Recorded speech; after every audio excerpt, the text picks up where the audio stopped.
దాన్ని దాటిన పూర్వజన్మలలో చేసుకున్న పుణ్యం ఇప్పటి వరకు చేసుకున్నటువంటి పుణ్యం పోతాయి. అందుకే ఎవరు నందీశ్వరుడి మీద అలా పెట్టేస్తారో వాళ్ళ వల్ల పోతూ ఉంటుంది ఇతరులకు పుణ్యం. ఎందుకని వాడు నంది మీద పెట్టి వెళ్ళిపోతాడు.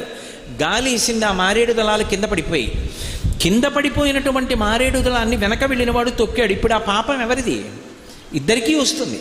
కానీ ప్రధానంగా పాపం ఎవరిది? నందీశ్వరుడి మీద పెట్టిన వాడికి. నందీశ్వరుడి మీద పెట్టకూడదు. అతిభక్తి అన్న పేరుతోటి అఘాయిత్య పనులు చేయకూడదు. కొంతమంది తీసుకెళ్ళి శివాలయంలో ఓ అరటిపండు ఇచ్చారనుకోండి, ఓ ముక్క తీసి నందీశ్వరుడి యొక్క ఆ మూతికి రాసేసి వెళ్ళిపోతారు. అక్కడి నుంచి ఇంతంత ఈగలు బయలుదేరి ఆయన నోటి చుట్టూ ముక్కుల్లోకి వెడుతుంటాయి.